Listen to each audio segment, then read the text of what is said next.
പ്രിയപ്പെട്ട സുഹൃത്തുക്കളെ, ഞാൻ ബദറുദ്ദീൻ പഴന്തോട്ടം. ഇന്ന് നമ്മുടെ വിഷയം തെങ്ങാണ്. നമുക്കറിയാം, പണ്ടൊക്കെ നമ്മുടെ നാട്ടിൽ ഒരുപാട് തെങ്ങുകളൊക്കെ ഉണ്ടായിരുന്നതാണ്. പണ്ട് നമ്മുടെ നാട്ടിൽ തേങ്ങയ്ക്ക് 5 രൂപയും 10 രൂപയും ഒക്കെ, 1 കിലോ വെളിച്ചെണ്ണയ്ക്ക് 60 രൂപ 80 രൂപ ഒക്കെ വില ഉണ്ടായിരുന്നുള്ളൂ. ഇപ്പോൾ അത് മാറി ഒരു തേങ്ങയ്ക്ക് 50 രൂപ 60 രൂപയൊക്കെ ആയി. 1 കിലോ വെളിച്ചെണ്ണ കിട്ടണമെങ്കിൽ 100, 200, 250 രൂപയൊക്കെ ആയി ഇപ്പോൾ വെളിച്ചെണ്ണയുടെ വില. കാരണം തെങ്ങുകളില്ല. എന്തുകൊണ്ട്? ചെല്ലി വന്ന വലിയ വിഷയമാണ്. നമുക്ക് എല്ലാവർക്കും തെങ്ങ് നടണം, വളർത്തണമെന്നൊക്കെ വലിയ ആഗ്രഹമുണ്ട്.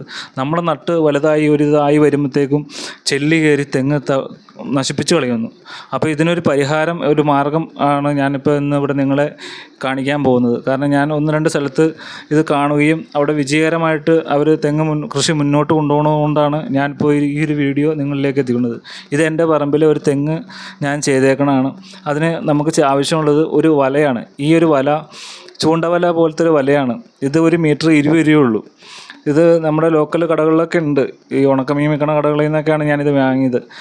20 രൂപയുള്ളൂ. ഇത് ചെറിയ പീസുകളായിട്ട് ഇതേപോലെ കണ്ടോ, ചെറിയ പീസുകളായിട്ട് ഞാൻ മുറിച്ചിട്ട് ഓരോ തെങ്ങിൻ്റെ ഓലയുടെ വിടവിൽ, അതായത് കവിളിൻ്റെ വിടവിൽ നമ്മളിത് വച്ച് കൊടുക്കുക.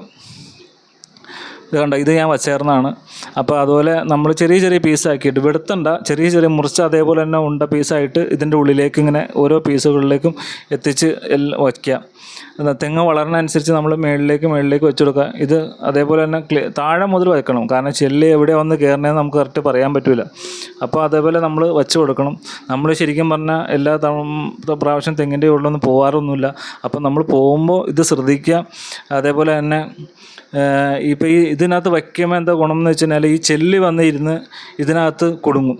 അതിൻ്റെ കാലിൻ്റെ അറ്റത്ത് ചെറിയ ഈ ആണി പോലത്തെ ഒരു 5-6 ലെയറായിട്ട് ഒരു രോമമുണ്ട്. അത് ഇതിനകത്ത് ലോക്കായി കഴിഞ്ഞാൽ പിന്നെ അതിനെ അനങ്ങാൻ പറ്റില്ല. അപ്പോൾ അതവിടെ പക്കയായിട്ട് സ്റ്റക്കായിട്ടിരിക്കും. അത് അവിടെ ഇരുന്ന് ചത്തു പോവുക, അല്ലെങ്കിൽ വേറെ പക്ഷികൾ വന്ന് ഭക്ഷിക്കുക എന്തെങ്കിലുമാണ് ചെയ്യുന്നത്. അല്ലെങ്കിൽ നമ്മൾ പോയി ഇടയ്ക്ക് ചെല്ലുമ്പോൾ കണ്ടു കഴിഞ്ഞാൽ നമുക്ക് അതിനെ എടുത്ത് കൊന്ന് നശിപ്പിച്ച് കളയാം. അപ്പോൾ അങ്ങനെ നമുക്ക് നല്ലൊരു വിജയകരമായിട്ടുള്ളൊരു പരീക്ഷണമാണ് ഇത്. കാരണം തെങ്ങ് നമ്മൾ എങ്ങനെ ശ്രമിച്ചാലും ചെല്ലി വന്ന് കയറും. അതേപോലെ തന്നെ നമ്മളിത് ഇതേപോലെ ഒരു ബോട്ടിൽ തെങ്ങിന് പറ്റിയ എന്തെങ്കിലും, ചെല്ലിക്ക് പറ്റിയ എന്തെങ്കിലും കെമിക്കൽ കലക്കി ഒരു ലിറ്ററിൻ്റെ ബോട്ടിലുകൾ നമുക്ക് ഇഷ്ടംമാതിരി വെള്ളത്തിൻ്റെ കുപ്പിയൊക്കെ കിട്ടും. അതിനകത്ത് കലക്കി തെങ്ങിൻ്റെ ഉള്ളിൽ വച്ചേക്കാം. എന്നിട്ട് നമ്മൾ പോണ സമയത്ത് ഇതേപോലെ എല്ലാ കവളിലേക്കും കുറേശ്ശെ ഒഴിച്ച് ബാക്കി അവിടെ വച്ചേക്കാം. പിന്നെ പോകാൻ നേരത്ത് പിന്നെയും കുറച്ച് ഇതേപോലെ ഒഴിക്കുക. അപ്പോൾ അതും ഒരു നല്ലൊരു മാർഗ്ഗമാണ്. അപ്പോൾ നമ്മൾ മാക്സിമം നമ്മൾ ശ്രമിച്ചു കഴിഞ്ഞാൽ കുറേയൊക്കെ നമുക്ക് ഒന്നും കൂടി മുന്നോട്ട് കൊണ്ടുവരാൻ പറ്റും. അപ്പോൾ അതുകൊണ്ട് എല്ലാവരും ഇത് ശ്രമിച്ച് നോക്കുക. നല്ല രീതിയിലുള്ള വിജയിക്കുന്ന ഒരു പരീക്ഷണമാണിത്. അപ്പോൾ അതുകൊണ്ട് നിങ്ങളെല്ലാവരും ഒന്ന് പരീക്ഷിച്ച് നോക്കുക. എൻ്റെ വീഡിയോ എല്ലാവരും ഷെയർ ചെയ്യുക, ലൈക്ക് ചെയ്യുക, സബ്സ്ക്രൈബ് ചെയ്യുക. അപ്പോൾ ഇതേപോലുള്ള വീഡിയോകളായിട്ട് ഇനി വരുന്നതായിരിക്കും.